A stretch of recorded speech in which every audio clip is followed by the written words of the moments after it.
Olá, pessoal! Vamos falar um pouquinho sobre os três estados físicos da matéria: o sólido, o líquido e o gasoso. Uma noção básica aqui para vocês identificarem as principais características desses estados, tá?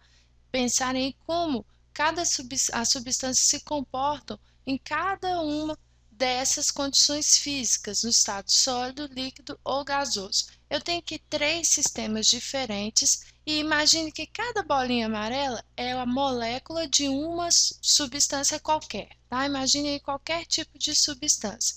No estado em que há maior organização dessas moléculas, que elas estão mais próximas, com uma vibração menor, isso porque elas têm uma menor quantidade de energia, nós temos então a caracterização do estado que nós conhecemos como estado sólido. No estado sólido, as substâncias, as moléculas estão bem organizadas, o mais próximas das outras possíveis, porque a quantidade de energia é menor, tá bom?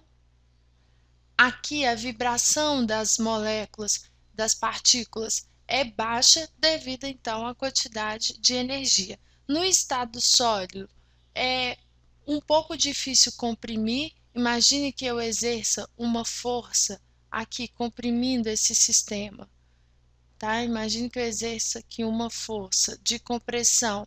Esse sistema ele não é facilmente comprimido. A forma do sólido é uma forma fixa. Imagine aí, por exemplo, vocês comprimindo uma bola de sinuca. Por mais pressão que vocês exerçam com a sua mão, a bola de sinuca ela vai permanecer com aquela mesma forma ali. Por quê? Porque as partículas já estão muito próximas, então não existe espaço ali para elas se alojarem de uma maneira diferente, tomando aí uma forma diferente. O volume ocupado pelo sólido é um volume fixo, tá? E o volume é igual à forma do sólido. Os sólidos são as substâncias aí mais densas, lembrando que a densidade é igual a massa sobre volume. Os sólidos são substâncias muito densas. Para uma mesma massa, um volume muito baixo, então a densidade fica aí uma densidade alta, tá bom? Se eu fixar aqui a quantidade em massa, pensando na massa constante.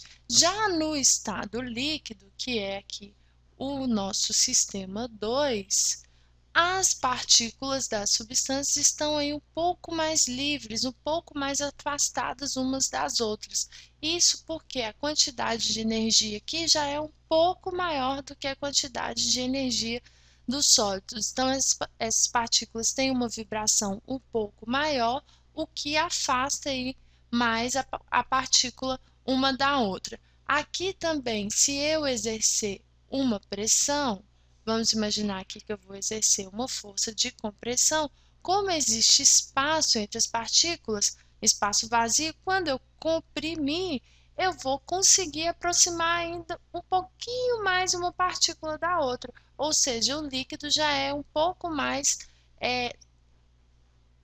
ou melhor, ele sofre mais compressão do que o sólido, né? Considerando aí que o sólido não sofre compressão nenhuma, o líquido ele já pode ser comprimido. O volume que o líquido ocupa é um volume também fixo, tá bom? E a forma que o líquido toma é a forma do recipiente que o contém, tá? Justamente por causa dessa mobilidade. Então, por exemplo, se você tem água dentro de um copo, a forma da água naquele momento é a forma do copo. Se esse copo se quebra, se parte, o que que acontece? As moléculas de água se espalham aí, por exemplo, pelo chão ou pela mesa, para quê? Para tomar a forma ali do espaço que foi concedido para ela naquele momento, tá? A densidade dos líquidos também é uma densidade intermediária, tá bom? E para terminar aqui, o último estado, o estado gasoso. No estado gasoso, as partículas elas têm uma grande quantidade de energia, ou seja, a vibração dessas partículas é muito grande, o que faz com que elas estejam o máximo afastadas possível, tá? A interferência de uma partícula na outra é mínima, justamente porque elas estão muito afastadas. A quantidade de espaços vazios aqui é muito grande. Se a quantidade de espaço vazio é grande, quando eu comprimo um sistema formado por ar, a compressão ela é muito efetiva, as partículas podem se aproximar muito, então eu consigo comprimir muito um sistema que contém ar, tá?